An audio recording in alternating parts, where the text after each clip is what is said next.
Donc, comprenons, Église, qu'un enfant de Dieu doit chercher la bénédiction qui vient de Dieu et non les miettes que le diable donne à tout cela qui accepte de se soumettre à lui par la corruption, la fraude, le mensonge, la débauche. Alléluia. Un enfant de Dieu ne prend pas de raccourcis pour obtenir rapidement ce qu'il veut, mais il doit emprunter le chemin que Dieu lui montre, même si celui-ci est rempli d'embûches. Je vais donner un exemple là qui me vient tout à l'esprit. Joseph.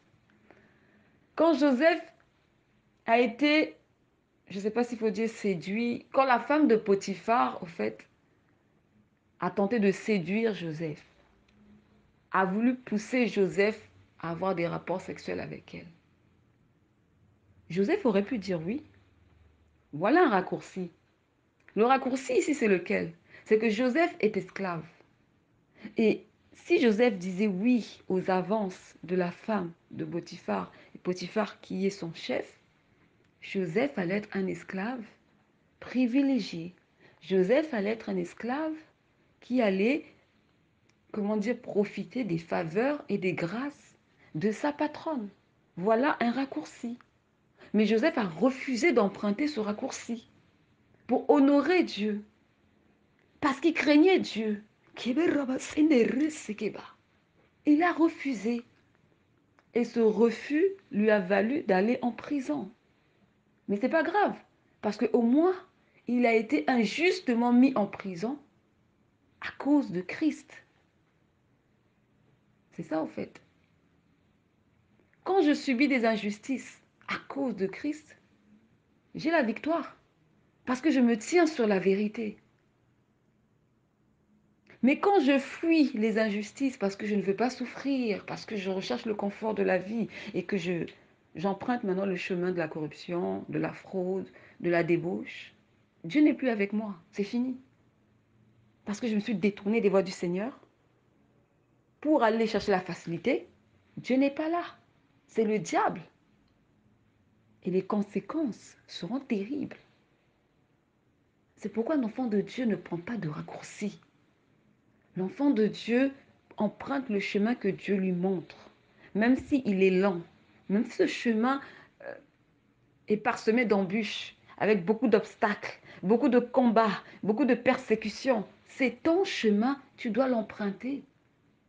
Le chemin de Christ n'était pas facile. C'est un chemin rempli de mépris, de rejet, de persécution, euh, de beaucoup de choses, jusqu'à partir à la mort, à la croix. Il a souffert, mais c'était son chemin. Alléluia. Donc la bénédiction de Dieu, elle vient quand on est sur son chemin, parce que le chemin de Dieu est droit, le chemin de Dieu est juste, le chemin de Dieu est vrai. Et en empruntant ce chemin, nous reflétons en fait Christ, parce que ce sont les valeurs de Christ, la justice, la vérité, la droiture. Alléluia.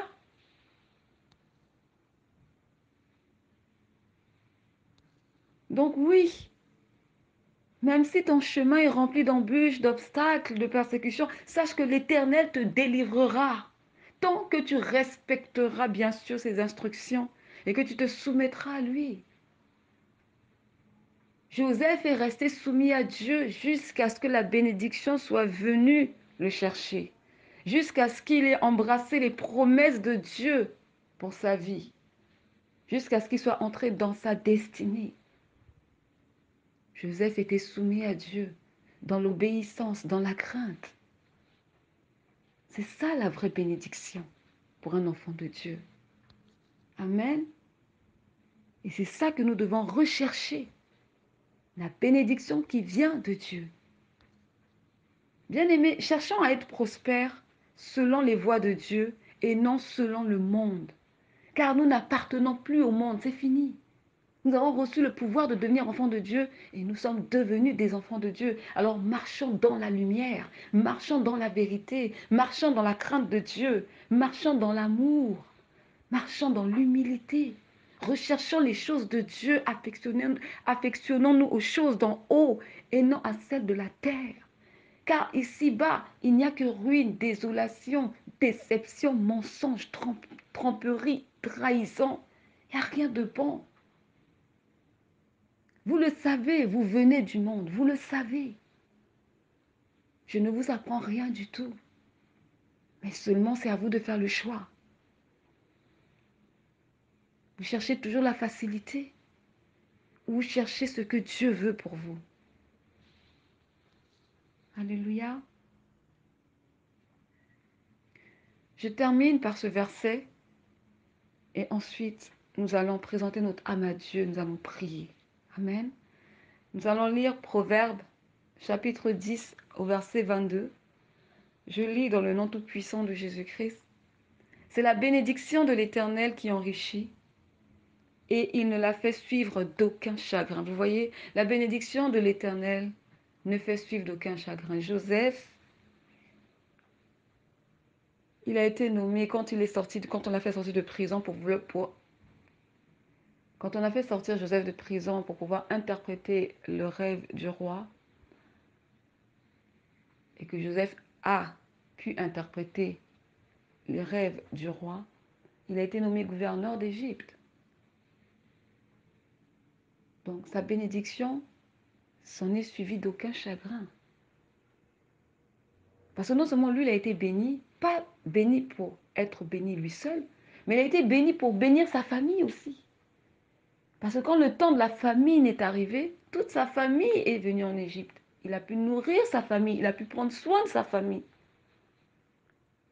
Amen. Donc la bénédiction de Dieu, elle est grande. Parce qu'elle ne se limite pas juste à la personne qui reçoit la bénédiction, mais elle va toucher aussi tous ceux qui sont autour de vous. Voilà l'amour de Dieu. En abondance, ça déborde. Alléluia.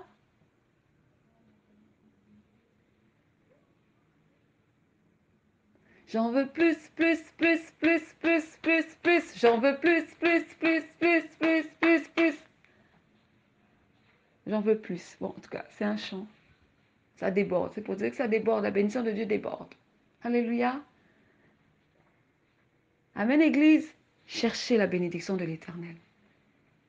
Car elle enrichit. Et elle ne se suit d'aucun chagrin. Que ton âme prospère, bien-aimé. Prends soin de ton âme. Veille sur ta marche avec le Seigneur. Examine-toi au regard des Saintes Écritures. Vois si tu marches sur le chemin de l'Éternel ou si tu marches sur des chemins tortueux, sur la voie large, sur la voie de la perdition. Sois honnête avec toi-même. Examine ta marche avec le Seigneur. Examine ta vie. Prions. Amen. Prions dans le nom tout-puissant de Jésus-Christ.